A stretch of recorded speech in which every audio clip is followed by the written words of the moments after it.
Señoras y señores, muy buenas noches, bienvenidos a El Porqué de las Cosas. Esta noche vamos a rodearnos de expertos a los que plantearemos las siguientes cuestiones. Oiga, ¿por qué el cerebro humano es lo más potente que existe? ¿Esto es realmente así?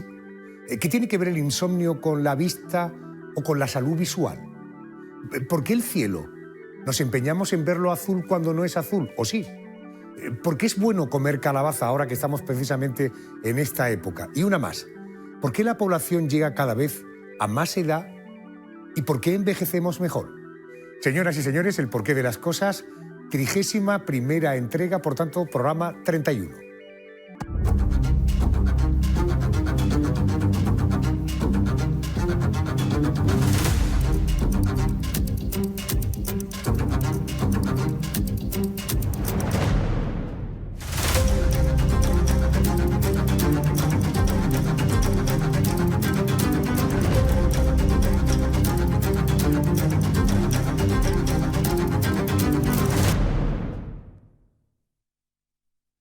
Mi primer saludo, naturalmente, para ustedes, pero quiero saludar también a mi asistente virtual, ya la conocimos la semana pasada, Malagueta.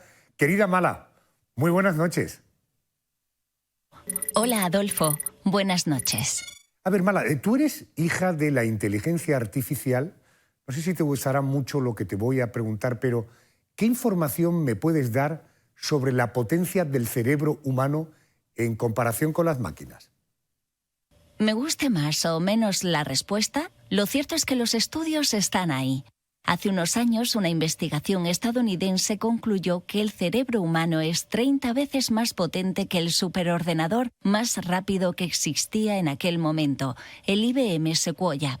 En otra investigación japonesa, los científicos intentaron igualar el poder de procesamiento del 1% del cerebro humano durante un solo segundo con uno de los ordenadores más potentes del mundo. Una tarea que a aquella máquina le llevó 40 minutos. Y un ejemplo más. Unos investigadores británicos crearon un superordenador para imitar el trabajo de un cerebro humano. La primera versión de aquella máquina tenía el equivalente a 80.000 neuronas, mientras que en el cerebro humano se estima que hay unos 100.000 millones. 100.000 millones de neuronas. Gracias, Mala. Dicho todo esto, ¿podemos asegurar que el cerebro humano es lo más potente que existe en la faz de la Tierra? Les voy a presentar a Juan Lerma, es neurocientífico, autor del libro El cerebro y las enfermedades del alma. Doctor Juan, muy buenas noches. Bienvenido a la Televisión Pública de Málaga. Hola, buenas noches. Muchas gracias. Vamos a hablar de un tema tan apasionante como es el cerebro humano. Oiga, cuando hablamos del cerebro, hablamos de algo más que un órgano. Es una especie de sistema absolutamente complejo. ¿Ese sistema se puede entrenar para que funcione mejor y más rápido? ¿O nacemos con unas capacidades determinadas que no es posible mejorar ni siquiera con un entrenamiento? Pues yo creo que las dos cosas. Se puede entrenar y el cerebro, finalmente, el cerebro adulto, es el resultado del entrenamiento que se le ha estado dando a lo largo de toda la vida. Pensemos que un cerebro humano madura a los 21 años, de manera que durante 21 años ese cerebro está conformando sus conexiones, refinando sus conexiones, formando sinapsis y conexiones nuevas, eliminando otras que son redundantes y que por tanto no valen, para finalmente hacer esa máquina tan potente que es el cerebro humano adulto. Pero por otra parte sí que se puede entrenar. Ya hay limitaciones.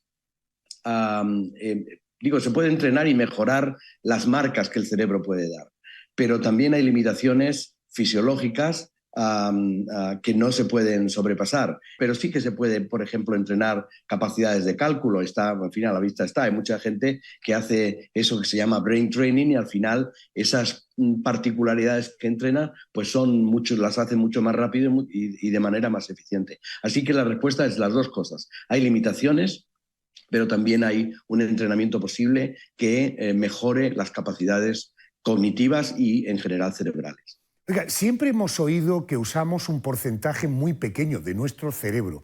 Usted me dirá si esto es un mito o una realidad. En todo caso, ¿usamos el 100% del cerebro? ¿Es un sistema permanentemente, digo ya, en la edad adulta, que está a pleno rendimiento?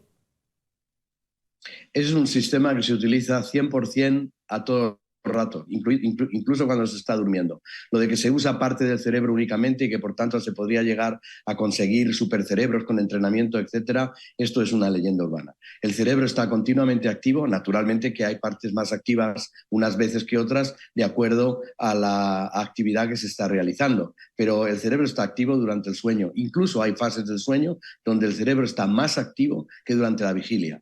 Así que eso, que no se usa parte del cerebro, es una leyenda urbana, no es verdad.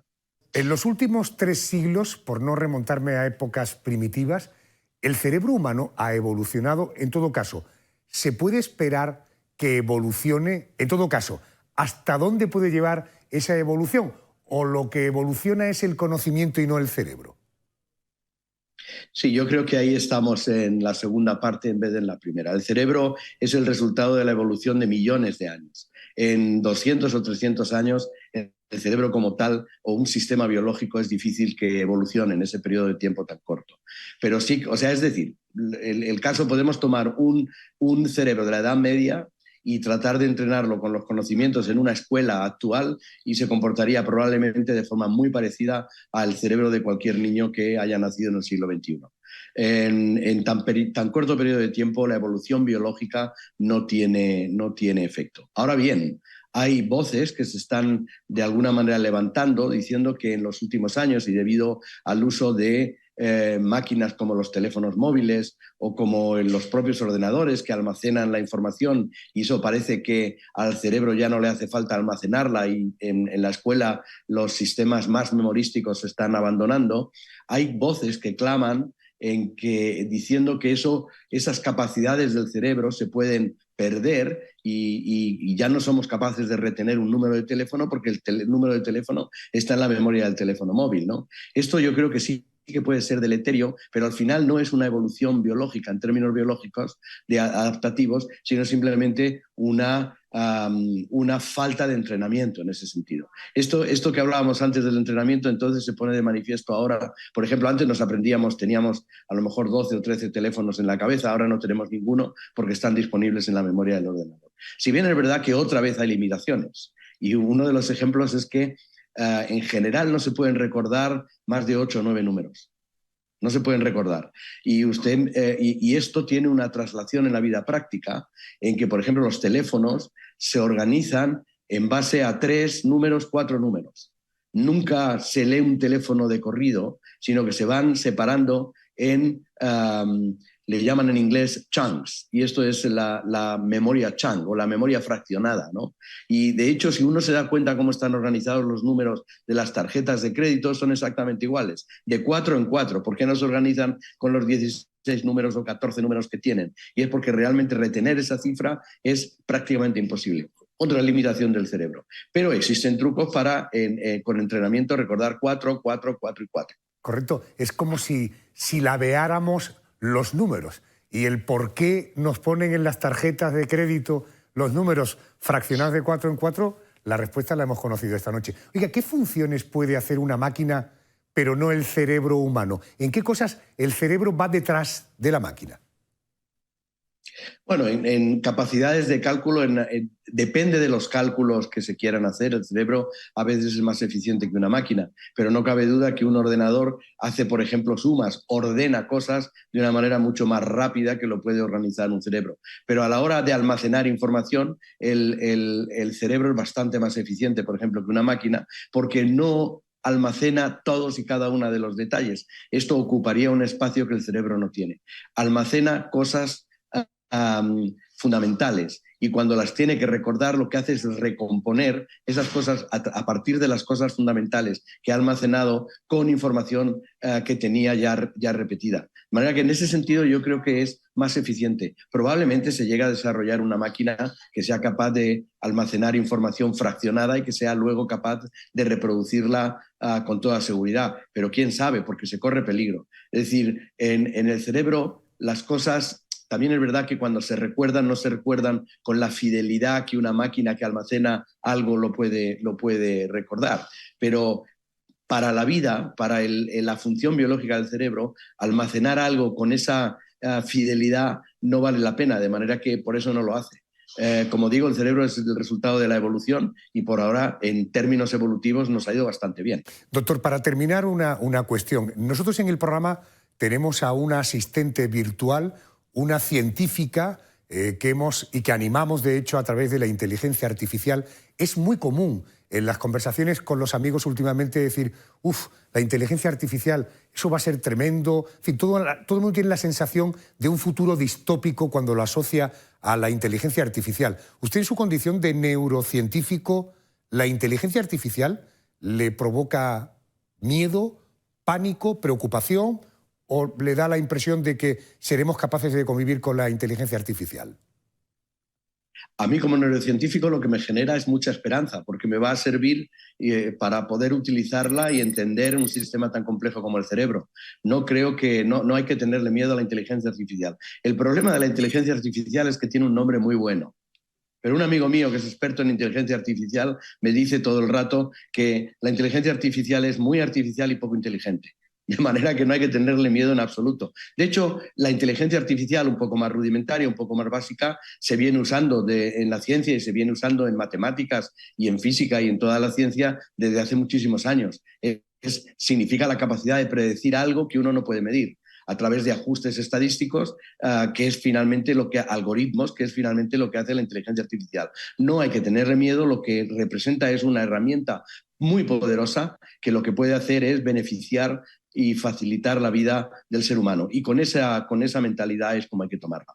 Doctor Lerma, ha sido un placer abrir el programa esta noche con usted. Gracias por atenderme. Buenas noches.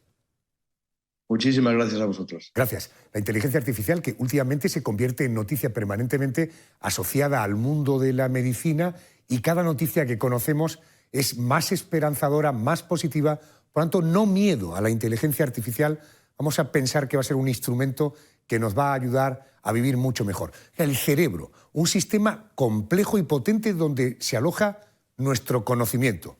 El conocimiento, por cierto, que no tiene edad. Who is that? That guy has a fancy name, but I think I need to pronounce it like this. It's French. Antoine Lavoisier.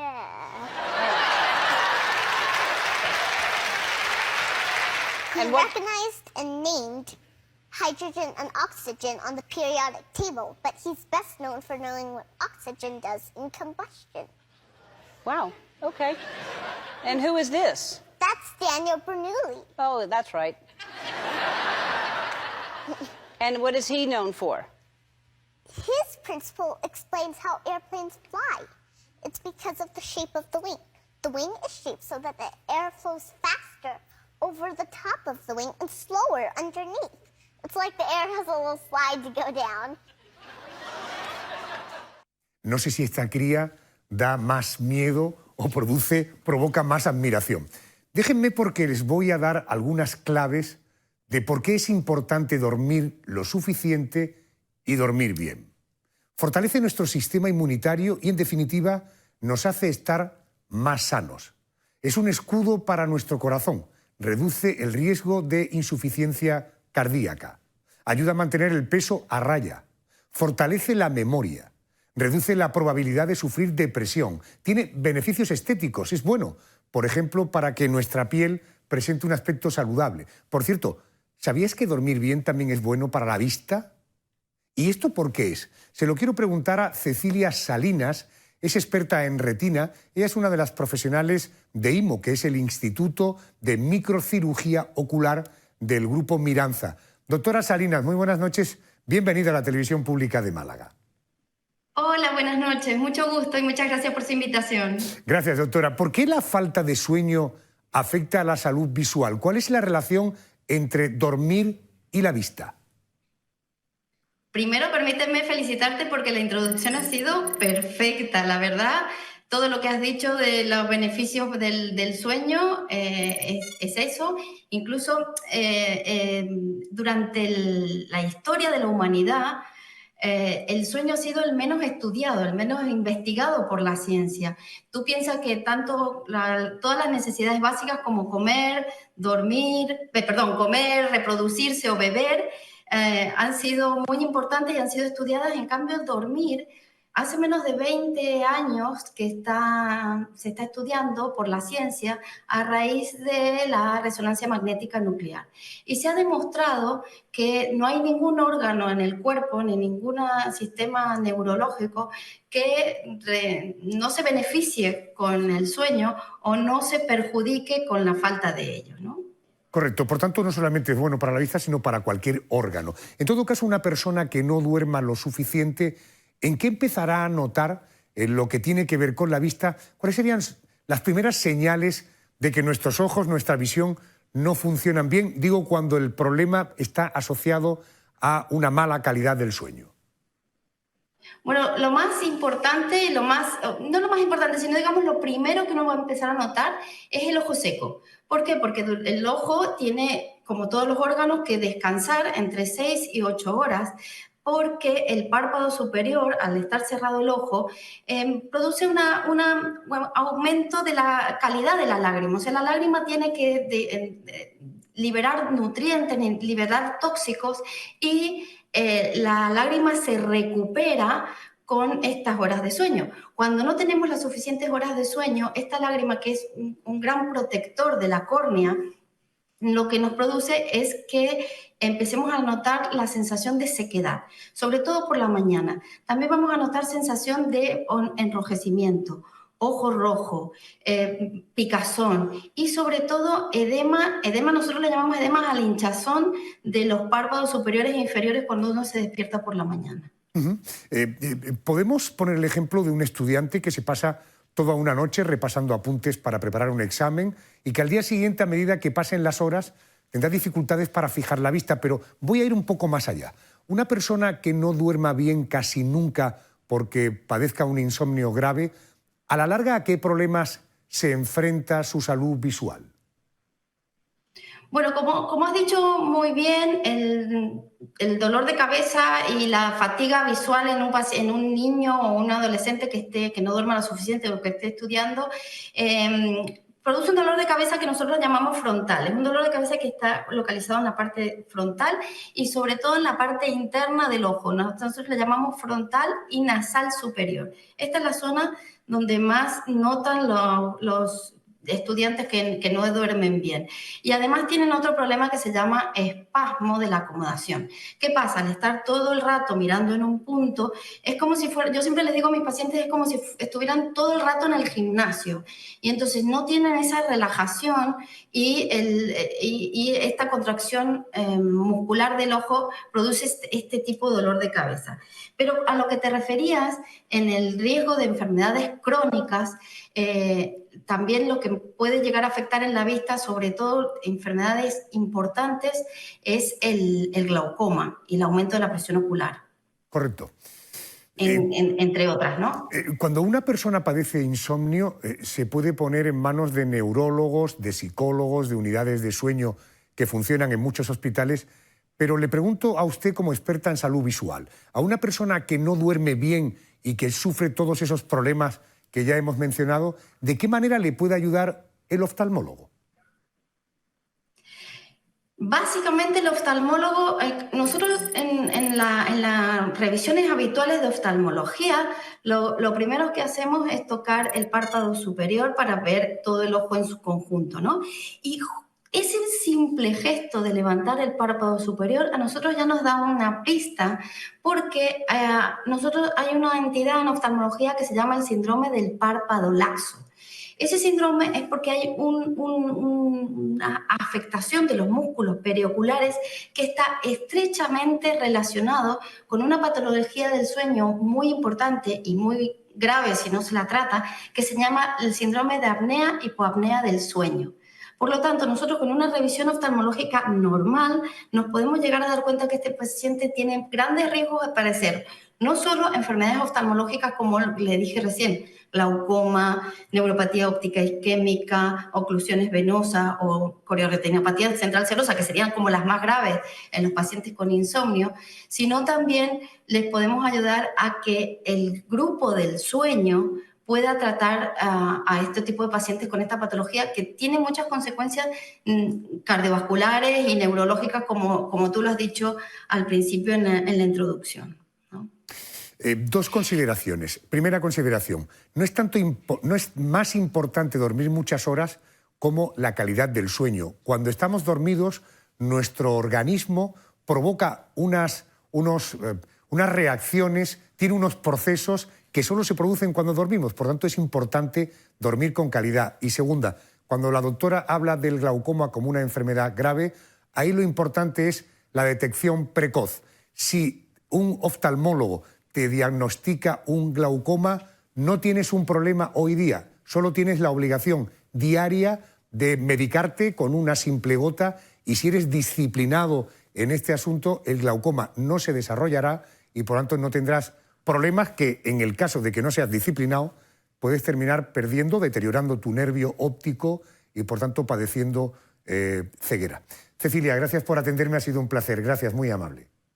Bueno, mucho gusto y muchas gracias por invitarme. Gracias y muy buenas noches. Bueno, ya que hemos hablado de la vista, fíjense bien en las imágenes que el realizador del programa les va a enseñar, José Luis, obras de pintores mundialmente conocidos. Estén atentos porque la pregunta que voy a plantear enseguida en el porqué de las cosas tiene que ver con lo que van a ver. Vamos con esa primera, ahí la tenemos ya. Campo de trigo con cipreses, es el título de la pintura de Van Gogh, finales de 1800. Vamos al siguiente, el mural de la Última Cena, de Leonardo da Vinci, que se puede visitar en un convento de Milán. Miren la ventana del fondo. Seguimos. Siguiente obra, el Jardín de las Delicias del Bosco, que se puede ver en el Museo del Prado. Miren al fondo. Miren donde quieran, pero si miran al fondo entenderán por dónde van las cosas. También en el Prado se expone La rendición de Breda, una pintura de 1600 y pico de Velázquez. Miren el fondo. Una de las obras más famosas que hay en el conocido Museo Parisino del Louvre es La libertad cuando al pueblo, de Delacroix. Miren al fondo. La Escuela de Atenas, unos frescos, obras de Rafael en los museos vaticanos. Por cierto, cuando vayan a Roma, además de ir a la Basílica, visiten los museos vaticanos que merecen la pena.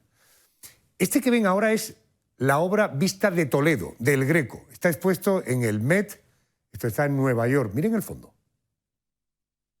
O, por ejemplo, La persistencia de la memoria. Lo pintó Dalí poco antes de la Guerra Civil Española, en 1931. Y una más, famosísimo cuadro de Botticelli, El nacimiento de Venus. Bueno, todas estas obras tienen un denominador común. En todas ellas se puede ver el cielo azul. Y esa es la pregunta que le quiero plantear a mi siguiente invitado. ¿Por qué el cielo es azul? Jorge Olcina es catedrático de Análisis Geográfico Regional en la Universidad de Alicante. Es responsable del Laboratorio de Climatología. Jorge, muy buenas noches. Bienvenido a la Televisión Pública de Málaga y gracias por atenderme. Nada, es un placer, Adolfo. Muy buenas noches. Buenas noches. Si el espacio está oscuro, ¿por qué nosotros vemos el cielo de ese azul claro y tan característico? ¿Por qué el cielo es azul? Pues mira, es un proceso físico, ¿no? Nuestra luminosidad, lo que vemos por los ojos, procede de la radiación que nos llega del Sol, ¿no? Es una radiación que se emite en diferentes longitudes de onda, de una manera técnica, y justo cuando entra en la atmósfera terrestre, bueno, pues es ese color azul, esa longitud de onda que representa el color azul, la que más se dispersa, ¿no? Por eso vemos el cielo de ese color azul. Si fuera en otras longitudes de onda, la roja o la amarilla, la veríamos de ese color, pero la que más se dispersa, esto es un proceso físico que se llama dispersión Rayleigh, es la del color azul y por eso vemos el cielo de color azul, sí. Profesor, en Málaga solemos presumir de que aquí el cielo tiene un azul especial, que el cielo de Málaga es distinto, digo, además precioso. ¿Esa afirmación tiene algo de riguroso? ¿El tono azul cambia según el lugar del planeta en el que estemos? A ver, toda la parte sur de España, que tiene una alta luminosidad, hay que pensar que, por ejemplo, Málaga solamente de los 365 días del año, apenas tiene 50, 55 días de nubosidad, por tanto, gran parte del año se puede ver el sol. Y conforme vamos hacia el sur de nuestra península, la luminosidad es mayor, ¿no? Las horas de sol son mayores y eso permite que podamos ver el cielo con esas tonalidades azules tan bonitas, ¿no? En todo el Mediterráneo en general, desde la Comunidad Valenciana hasta el Estrecho de Gibraltar y luego en la costa de Cádiz y Huelva, en la parte atlántica, bueno, podemos disfrutar de unos cielos de unas tonalidades muy bonitas, ¿no? Sí, Málaga además aúna un elemento importante. Es una ciudad ya de tamaño importante, es una ciudad grande, por así decirlo, pero está cerca de la costa y el soplo de la brisa, bueno, pues ventila mucho el aire, evita la contaminación y eso hace que podamos ver desde el punto de Málaga un cielo especialmente azul. Sí, es verdad que tiene unas condiciones especiales. Correcto. ¿Por qué al atardecer y al amanecer ese mismo cielo no lo vemos en tonos, lo vemos mejor dicho, en tonos rosas, violetas, rojizos? ¿Por qué por la noche es azul oscuro, casi negro? Bueno, tiene que ver con lo que decíamos, esas longitudes de onda y el ángulo de inclinación de esa radiación solar que va variando a lo largo del día, ¿no? Tanto al amanecer como al anochecer es la luz roja, anaranjada, la que predomina, ¿no? Frente al azul. Sin embargo, por la noche, bueno, pues por una parte perdemos la luminosidad directa del sol y bueno, hace que las tonalidades de nuestro cielo pues ya sean de un azul muy, muy oscuro o prácticamente negro, ¿no? Y por eso, bueno, pues a lo largo del día observamos diferentes tonalidades en el cielo, ¿no? Depende también de qué tipos de nubes tengamos en la capa gaseosa, en nuestra atmósfera, que puedan distorsionar la llegada de esos rayos solares. Bueno, pues esas tonalidades rojas que comentábamos vienen a estar asociadas a nubes de tipo alto, ¿no? Nubes que tienen cristales de hielo que reflejan esa radiación solar de una manera distinta y provocan esas tonalidades más rojizas, ¿no? Bueno, pues son Jorge, procesos ópticos y físicos, ¿no? Lo que se aunan en esta cuestión, sí. correcto. Jorge, ¿cuál es el color que nunca veremos en el cielo?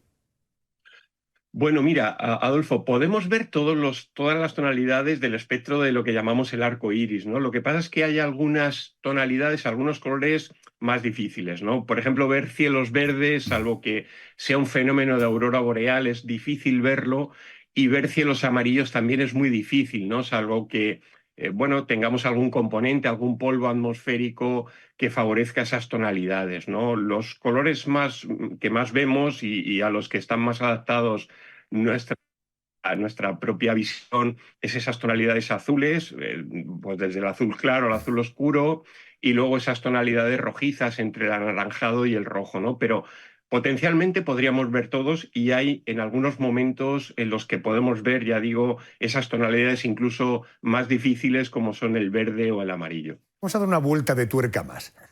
Si ascendiéramos en una nave espacial, ¿en qué momento dejaríamos de ver el cielo azul y nuestro alrededor comenzaría a verse oscuro?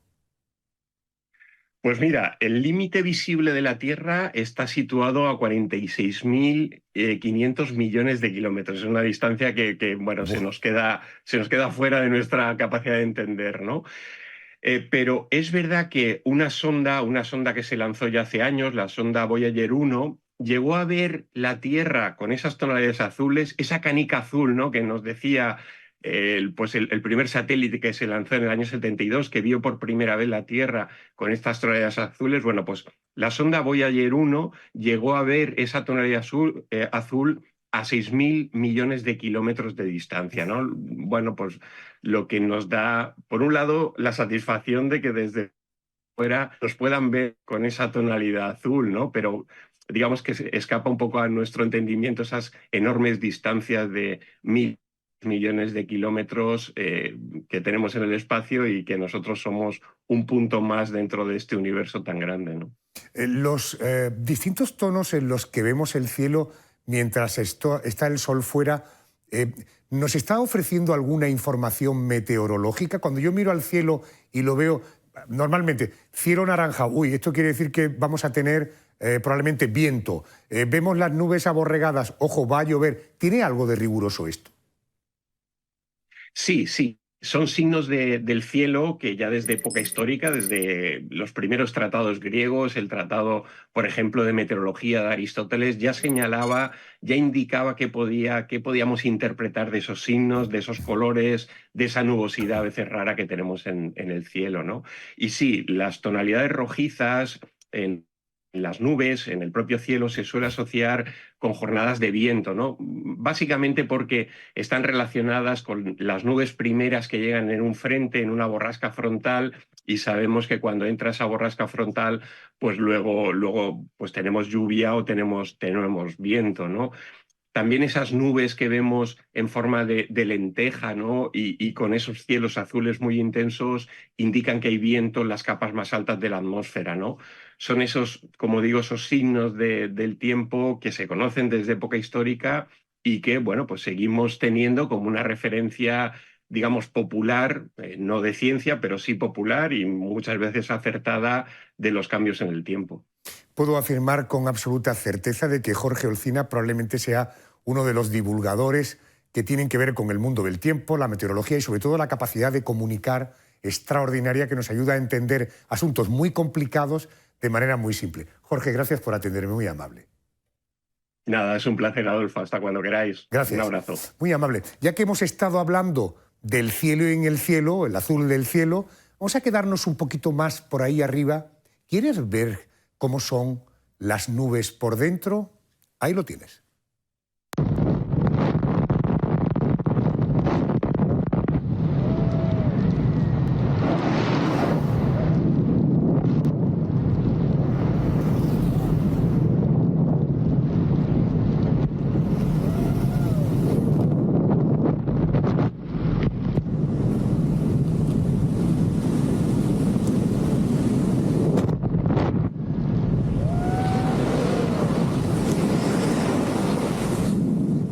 Es increíble, ¿eh? Una nube por dentro que da la sensación de agua o como de pequeños copos de nieve, en fin. Estamos en invierno, apetecen cosas calentitas, pero antes de entrar precisamente en eso, tuvo otros fines. Fue el medio de transporte de la entrañable Cenicienta. En España hubo una muy famosa, que seguro la recuerdan, marcó toda una época. Formó parte de un famosísimo concurso de televisión. Es muy habitual encontrarlas en tiendas, en escaparates, en películas, incluso cada vez más en casas, cuando se acerca la noche de Halloween. Ya saben que ahora les voy a hablar de la calabaza y le voy a preguntar a mi siguiente invitada por qué deberíamos incluirla en nuestra dieta. Inmaculada Galdeano es dietista, es nutricionista, tiene su consulta en Arroyo de la Miel. Muy buenas noches y bienvenida. Buenas noches, Adolfo. Buenas noches, Inmaculada. Primera cuestión que me gustaría aclarar. ¿La calabaza se trata de una fruta, de una verdura o ni una cosa ni otra? Bien, la calabaza pertenece al grupo de las cucurbitáceas, familia del calabacín, del pepino, del melón y de la sandía. Realmente es una fruta ya que contiene la semilla, es un fruto dentro de su matriz, pero luego la clasificamos como si fuera una verdura, ya que nutricionalmente tiene las mismas características que la parte comestible de las verduras, que serían el tallo, la hoja y las flores. Así que podríamos decir que es una verdura. Podríamos decir que es una verdura, aunque también podríamos decir que es una fruta. Exacto. Correcto. Oiga, ¿de dónde es originaria la calabaza? Y hoy día en España, ¿en qué zonas es, no sé, habitual que se cultiven? ¿Aquí en el sur, por ejemplo, las podemos encontrar? Sí, aquí en la zona del sur la podemos encontrar en Sevilla, por ejemplo, en mayor hectáreas donde se cultiva. En cuanto a su origen, no se sabe exactamente de dónde procede, pero nos podemos remontar al año 5000 a.C. y en la zona de México se ve que allí se pudo cultivar, al igual que algunas investigaciones indican que por la zona de Asia también se dio este tipo de cultivo. Aquí en España pues le tenemos que dar las gracias a Cristóbal Colón cuando las trajo del Nuevo Mundo. Correcto. Al pensar en las calabazas, la mayoría nos imaginamos un fruto redondeado de color naranja, pero supongo que hay muchos tipos de calabaza y que además en su propia... O sea, y muchas formas también de poder ver una calabaza, ¿verdad? Exacto. Hay cerca de unas 800 especies de calabaza. Nosotros, cuando pensamos en la calabaza, la que primero nos viene a la cabeza es la típica de Halloween. Pues esa sería la calabaza curcubita máxima. Otro tipo de calabaza que también nos puede sonar mucho es la calabaza cacahuete o violín, que es la que más se cultiva aquí en España y es la que tiene la forma más alargada, la piel es clara y lisa y tiene una base muy ancha. Es la típica que podemos comprar en las fruterías. Otra también que nos puede sonar mucho es la calabaza roteña. Esta también la podemos ver en frutería, que es la típica que tiene la piel de color verde y con verrugas y tiene la carne muy amarilla. Otro tipo de calabaza que también nos puede sonar mucho es la calabaza vinatera o la de peregrino, que se usaba, como su nombre indica, como recipiente para el peregrinaje y es de una piel bastante dura, por eso el usarla como utensilio. También la calabaza bonatera, que esta procede de Japón, por ejemplo. Otro tipo de calabaza sería el espagueti, que esta es la más consumida en Estados Unidos. También podemos encontrar la calabaza rondini o rondín, que es de piel muy naranja y de color carne blanquecina.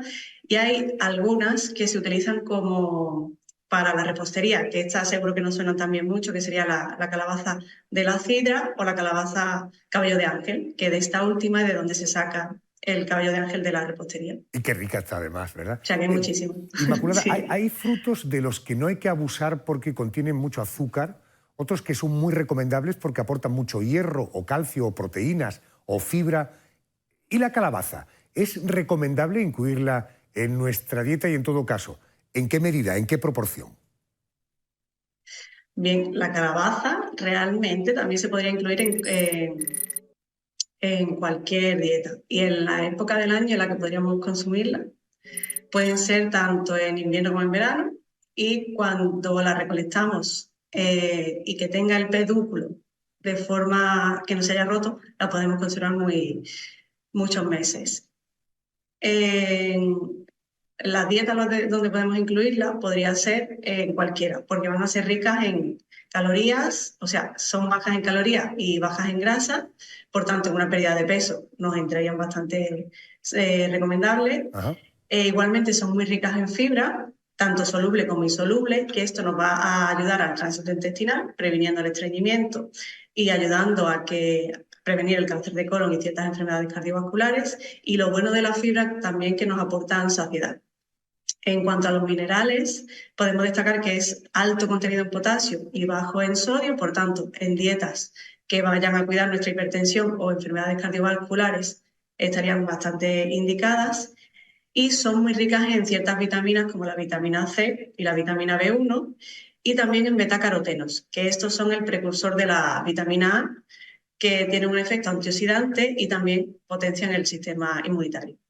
Es perfecta, además de estar riquísima, es perfecta. Para terminar, un asunto que no sé si es mito o realidad y que interesa básicamente al género masculino. ¿Comer pipa de calabaza de alguna manera ayuda, protege, blinda a la próstata masculina?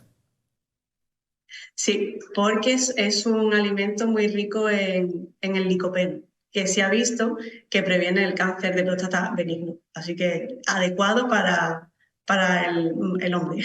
En todo caso, conviene comerlo sin la cáscara, ¿eh? Pues ya con la cáscara se convierte en algo poco digestivo.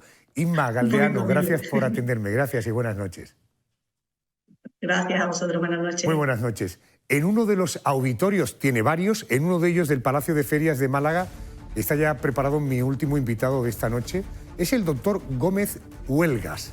A él le quiero saludar, ya le estamos viendo. Con él vamos a hablar enseguida de cómo llegar a la vejez de la manera más saludable. Unos consejos de los mejores anunciantes y me encuentro con el doctor. Vamos a hablar de algo que seguro les va a interesar. Volvemos inmediatamente.